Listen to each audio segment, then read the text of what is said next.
عرف رومی کہتے ہیں کہ چڑی اور چڑا کٹھے بیٹھے تھے تو ایک صوفی صاحب آ گئے، سونی پگڑی، سونی ٹوپی، تسبیح بھی۔ تو وہ چڑیا چڑے سے کہنے لگی کہ اڑ جا، یہ شکاری آیا ہے۔ چڑا کہنے لگا شکاری نہیں، یہ تو درویش ہے، کوئی ضرورت نہیں اڑنے کی۔ یہ بڑی درد والی بات حضرت رومی نے لکھی۔ لیکن وہ قریب آیا نا جب بندہ، تو اس نے پیچھے گلیل چھپائی ہوئی تھی، اس نے نشانہ لگایا، چڑے کو لگایا، چڑا مر گیا۔ چڑیا نے جا کے بادشاہ کو، شیر کو شکایت کی، کہنے لگی اس نے میرا چڑا مار دیا۔ اس نے فوجیں دوڑائیں، بندے کو گرفتار کرا لیا۔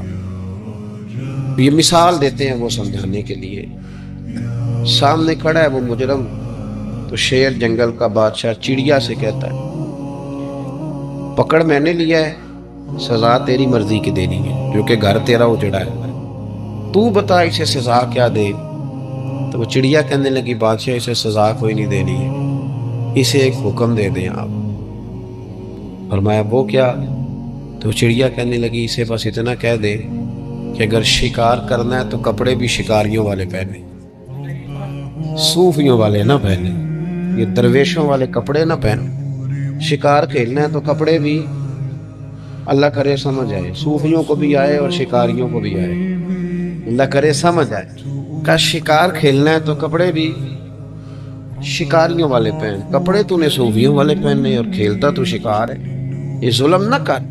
ہمارا یہ مسئلہ ہے کہ آپ کسی بندے کو چھیڑ لیں، وہ مفکر بھی نکل آئے گا، وہ سیاںا بھی نکل آئے گا، وہ دانشور بھی نکل آئے گا، وہ اتنی اچھی باتیں کرے گا کہ یوں لگے گا کہ یہ مسیحا قسم کا ہے، لیکن جب اس کا عمل دیکھیں گے، اس کی بیوی کہہ رہی ہوگی کہ بڑی گالیاں دیتا، اس کی اماں کہہ رہی ہوگی کہ میرے پاس تو 2 گھڑیاں بیٹھتا ہی نہیں، اس کے بھائی کہہ رہے ہوں گے کہ کھا گیا ہماری زمین۔ اتنی اچھی اچھی باتیں، یعنی لبادہ صوفیوں والا اور کام شکاریوں والے، یہ انداز درست ہے؟ حضور نے اخلاق میں سے جو پہلا جز بتایا وہ مخلص ہوتا۔ 2 باتیں اور آپ کی خدمت میں عرض کرنے لگا، ان کو بھی یاد رکھیں۔ زندگی میں کبھی بھی کسی بندے کو سکھ نہ دے سکیں تو اسے دکھ کبھی نہ دیں۔ کسی بندے کو اگر آپ اس کی تعریف نہیں کر سکتے تو کبھی بھی توہین نہ کریں، اور کسی کی ذاتیات پر کبھی نہ اتریں۔ دیکھو ابو جہل نے نبی پاک صلی اللہ علیہ وسلم کے خلاف معاذ اللہ بڑی باتیں کی، جادوگر بھی کہا، کاہن بھی کہا، اور نیچے اتر کے اس نے غلیظ بھی انداز اختیار کیا۔ آپ کے چچا جناب ابو طالب کے پاس آ کے کہنے لگا اگر یہ دولت چاہتے ہیں تو دولت دے دیتے ہیں، اگر کسی عورت سے نکاح کرنا چاہتے ہیں تو وہ کر دیتے ہیں، اگر سربراہ بننا چاہتے ہیں تو ہم انہیں بڑا مان لیتے ہیں۔ یعنی یہ چھوٹی حرکت تھی نا کہ حضور کے بارے میں اس طرح کی بات، وہ ذاتیات پہ اترا، کچی باتیں کی، لیکن نبی پاک کی اس نے بڑی مخالفت کی، پر حضور کبھی ذاتیات پہ نہیں آئے۔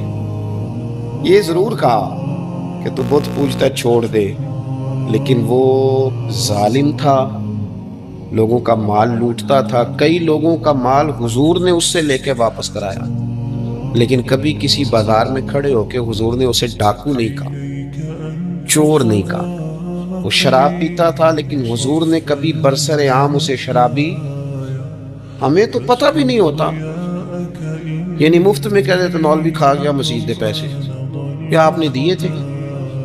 کیسے پتہ ہے؟ آپ جھوٹ بولتے